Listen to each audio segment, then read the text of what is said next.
आम तौर पे पाकिस्तान को आप सर फ़हरिस्त नहीं तसव्वुर करते जब इनोवेशन, रिसर्च एंड डेवलपमेंट की बात होती है, लेकिन मैं हमेशा कहती हूँ कि ज़रा नम हो तो ये मिट्टी बड़ी ज़रख़ेज़ है साक़ी। आज ख़ास तौर पे बात करेंगे कि क्या आपको पता है कि डॉग बाइट्स की वजह से हम बड़ी तादाद में लोगों को अफेक्ट होता हुआ देखते हैं।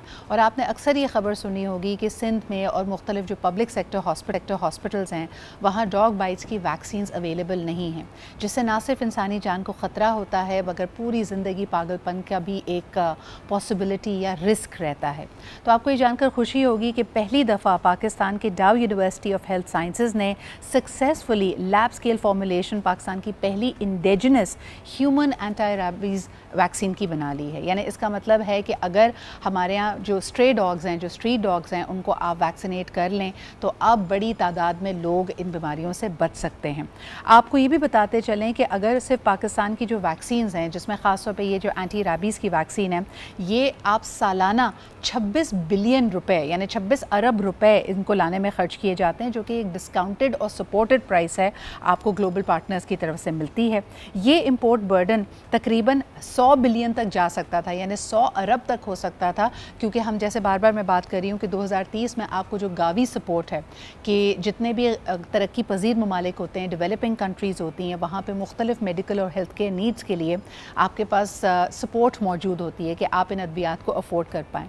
अनफॉर्चुनेटली ये अपने फ़ेज़ आउट स्टेज पे है, यानी 2030 के बाद हमें कई ऐसी चीज़ों में ख़ुद कफ़ील होना पड़ेगा। इसका एक बहुत बड़ा फोकस है। That is why this is such a major development कि हम ये एटलीस्ट 26 अरब और आइंदा आने वाले सालों में जिसका तखमीना 100 अरब तक लगाया जा सकता था, उसको हम बचाने में कामयाब हो पाएंगे। Now we need to test this further, now we need to make sure कि ये बड़ी स्केल पे प्रोड्यूस भी हो सके। आइए इस हवाले से बात करते हैं। The executive director of the institute of biological biochemical sciences at the डाउ यूनिवर्सिटी ऑफ हेल्थ साइंसेज हमारे साथ मौजूद हैं डॉक्टर इजहार हुसैन साहब। अस्सलाम वालेकुम इजहार साहब। वालेकुम सलाम। बहुत बहुत मुबारक हो इस बड़े कामयाब तजुर्बे के ऊपर। मुझे बताइए कि कितने सालों की मेहनत थी और ये कैपेसिटी हमारे पास पहले क्यों नहीं थी? What was the missing link? सबसे पहले तो शुक्रिया कि आपने ये मौका दिया। और एक इम्पॉर्टेंट चीज़ जो है वो जिसको डॉग बाइट हो, जिसको कुत्ता काटे और अगर उसको रेबीज़ हो जाए तो उसके बाद उसका कोई इलाज नहीं है जी। तो ये सबसे इम्पॉर्टेंट चीज़ है कि डॉग बाइट के बाद वैक्सीनेशन जो इंतहाई ज़रूरी है और उसका ट्रीटमेंट बहुत ज़रूरी है। अदरवाइज़ अगर वो हाइड्रोफोबिया वाली कंडीशन में जब आ जाता है तो अभी तक कोई ऐसा केस नहीं मिला कि जो रिवर्स हुआ।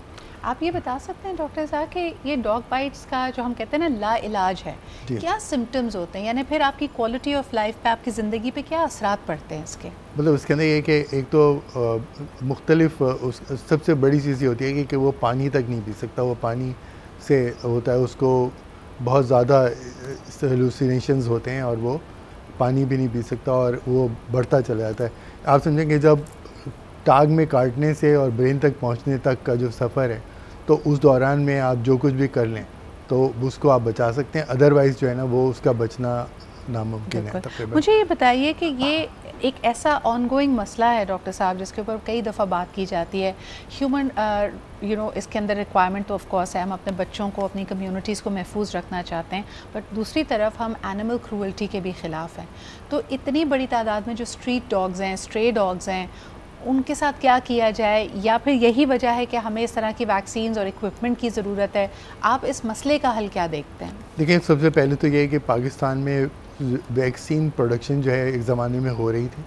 सारी चीज़ें जो है ना इंडिजिनस बन रही थी। रेबीज़ वैक्सीन जो है NIH में बन रही थी और वो एक अलग प्रोसेस से बन रही थी जो कि अब तब्दील हो चुका है, दूसरी तरह से बन रहा है। तो उसके बाद फिर ये है कि ज़्यादातर हम इम्पोर्ट पे चले गए और अब तकरीबन 100% नहीं तो कम 100% ही अब समझ लें कि हम इम्पोर्ट पर हैं। इस वक्त हम पाकिस्तान में इसकी कैपेसिटी की ज़रूरत है, क्योंकि आप समझ लें कि अगर हम EPI वैक्सीन्स की अगर बात करें तो तकरीबन 18 मिलियन बच्चे हर साल पैदा हो रहे हैं और उनको, और फिर आपको जो वैक्सीनेशन की ज़रूरत पड़ती है तो वो तमाम वैक्सीन हमें बाहर से लेनी पड़ रही। अच्छा, ये ज़्यादा वल्नरेबल कम्युनिटीज़ हमारी कौन सी हैं? आप बड़े शहरों की बात करेंगे, छोटे देहातों, कस्बों की बात करेंगे, सेकंड टियर सिटीज़ की बात करेंगे? सिंध में जब भी जिक्र किया जाता है हैदराबाद, सखर, ये सारे फहरिस्त आते हैं। देखिए, इसके अंदर अगर आप फ़ेज़ 8 की तरफ चली जाएँ डिफेंस के अंदर तो वहाँ पे बहुत सी ऐसी जगहें मिल जाएंगी जहाँ पर कि कुत्तों की बहुत बड़ी तादाद जो है मौजूद होती है। पर्टिकुलरली अगर आप साइकिलिंग वगैरह कर रहे हैं तो बाद मरतबा वो आपके पीछे लग जाते हैं, और अगर आप बच जाएं तो बहुत खुशकिस्मती की बात होती है। तो कराची में कई जगह पर आपको जो है ना स्ट्रे डॉग्स मिलेंगे, और वो मौजूद हैं इस वक्त। अब उसकी जो इंडस हॉस्पिटल ने उसके ऊपर काम किया था कि वो कुत्तों को स्ट्राइल कर रहे थे, और उस तरह से मतलब उनको मार नहीं रहे थे, बल्कि उनकी जो वैक्सीनेशन और इस तरह से काम कर रहे थे। लेकिन अच्छा, मुझे ये बताइएगा कि हम रेबीज़ की जब बात करते हैं तो दोनों तरह की वैक्सीन्स मिलती हैं। एक वो जो डॉग बाइट के बाद इंसान को एडमिनिस्टर करनी होती है ना, जो जिसको काटा है कुत्ते ने उसको आपने जो वैक्सीन लगानी है।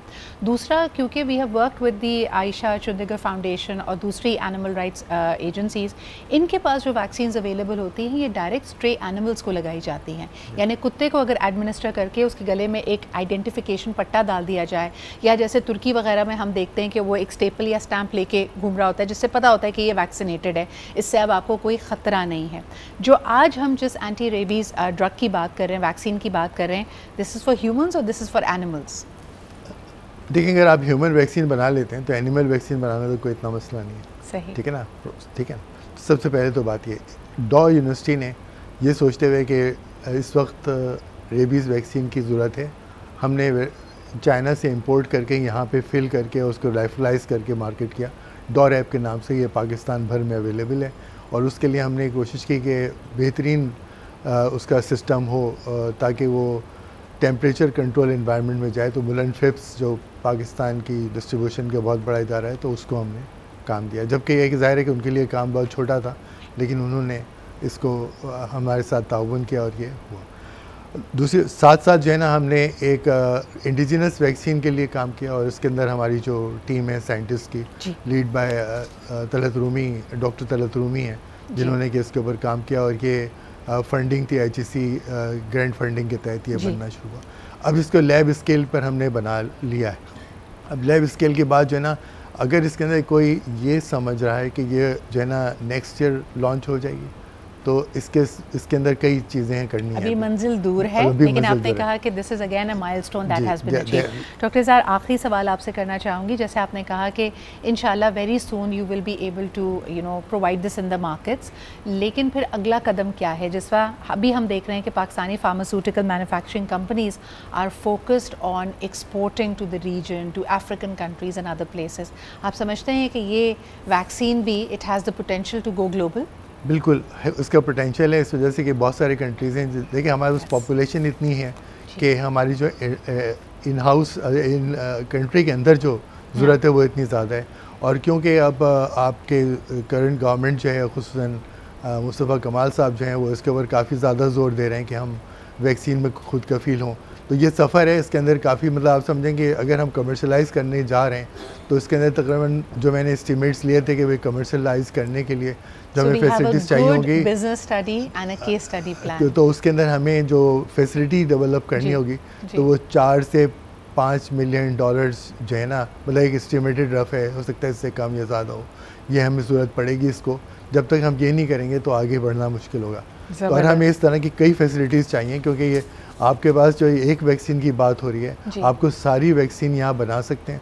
हमारे पास जैसे आपने कहा कि ये यहाँ पे टैलेंट की कोई कमी नहीं है, और इसके अंदर ये कि हमें देखने की ज़रूरत है कि पॉलिसी हम क्या बनाते हैं।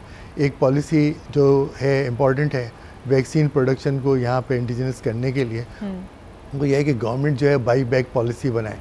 बहुत सी जो फार्मास्यूटिकल कंपनीज़ हैं वो इसमें नहीं आती हैं, प्राइवेट जो कंपनीज़ हैं, इस वजह से कि इसमें इन्वेस्टमेंट ज़्यादा है, रिस्क ज़्यादा है, प्रॉफिट कम है। And the returns because of DRAP, because ये सेंसिटिव प्रोडक्ट्स हैं, तो इसकी प्राइस सेटिंग जो कि एक ऑनगोइंग डिबेट है। ये एक प्राइस सेटिंग तो अगर फर्स्ट कहेंगे बहुत बहुत शुक्रिया, यू आर एब्सोल्युटली राइट कि ये रिसोर्स इंटेंसिव तो है, लेकिन इसका जो रिजल्ट है वो यकीनन एक तो नंबर 1 आपका कीमती ज़र मुबादला ये बचा सकता है, दूसरा इंसानी जान बचा सकता है, जिसका मेरे ख्याल में कोई नेमुल बदल नहीं। अगर आपने एक इंसान की जान बचाई तो समझें कि आपने पूरी इंसानियत को बचाया। बहुत बहुत शुक्रिया हमारे साथ मौजूद होने के लिए।